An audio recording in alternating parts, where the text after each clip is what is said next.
राजस्थान के पाली में खाटू श्याम मंदिर में एक भक्त ने अलग तरीके से अपनी श्रद्धा दिखाई। दरअसल वहां मिठाई दुकानदार ने 11 किलो सोन पापड़ी से खाटू श्याम जी की प्रतिमा को सजा दिया। इस श्रृंगार से खाटू श्याम और मनमोहक हो गए। अब ये सोन पापड़ी प्रसाद के रूप में भक्तों को दी जाएगी। पुणे के एक मॉल में छत्रपति शिवाजी महाराज की अनूठी प्रतिमा बनाई गई। बताया गया कि 100 फीट की यह खूबसूरत प्रतिमा कागज से तैयार की गई है।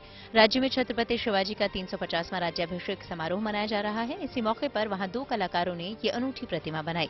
कहा जा रहा है कि इसे तैयार करने में 12 घंटे का समय लगा है।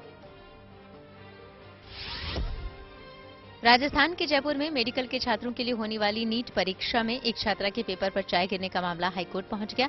आरोप है कि 7 मई को एग्जाम के समय परीक्षा नियंत्रक के हाथों से चाय का कप फिसला और दिशा नाम की छात्रा के पेपर पर गिर गया। दावा है कि इससे 17 सवालों के जवाब पूरी तरह से मिट गए। दिशा की माने तो उसने इसकी शिकायत वहां प्रिंसिपल और दूसरे लोगों से की, लेकिन कुछ नहीं हुआ।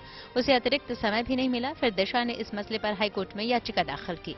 अब उसकी याचिका पर अदालत ने नेशनल टेस्टिंग एजेंसी से दिशा की ओरिजिनल OMR शीट समेत पूरा रिकॉर्ड तलब किया। वहीं 4 जुलाई को स्कूल प्रिंसिपल को परीक्षा सेंटर से क्लासरूम के CCTV फुटेज के साथ कोर्ट में हाजिर रहने के निर्देश दिए। दिशा के 12वीं में 99.60% अंक आए थे, लेकिन अब इस घटना की वजह से उसके डॉक्टर बनने के सपने पर ग्रहण लग गया है। पंजाब के मोगा में 2 बड़ी उम्र की महिलाओं ने 10वीं और 12वीं की परीक्षा पास कर ली। उन्होंने इसका जश्न मिठाई से मनाया। दरअसल ये दोनों महिलाएं आशा वर्कर हैं और एक ही गांव में ताल्लुक रखती हैं। 60 साल की उम्र में बलजीत कौर 10वीं में पास हुई। उन्होंने 1976 में 8वीं के बाद पढ़ाई छोड़ दी थी, लेकिन फिर 47 साल बाद उन्होंने दोबारा पढ़ाई शुरू की और इस साल उन्होंने ओपन स्कूल के जरिए परीक्षा में 345 अंक हासिल किए। वहीं 53 साल की बीवी गुरमीत कौर ने भी 12वीं पास कर ली। उन्होंने बताया कि 1987 में 10वीं पास करने के बाद उन्होंने पढ़ाई छोड़ दी थी, लेकिन अब 36 साल बाद उन्होंने अपनी पढ़ाई शुरू की और 328 अंक हासिल किए। गुरमीत कौर और बलजीत कौर का कहना है कि इंसान के सीखने की कोई उम्र नहीं होती। कोई भी अपने आत्मविश्वास को बनाए रखकर जब चाहे तब कोई भी मुकाम हासिल कर सकता है। अब इन दोनों की कामयाबी पर इलाके के लोग उनकी तारीफ कर रहे हैं। अफ्रीका में मौजूद सहारा के रेगिस्तान में भारतीय एथलीट महाश्वेता घोष ने इतिहास रच दिया। उन्होंने वहां आयोजित मैराथन ऑफ सैंड पूरी कर ली।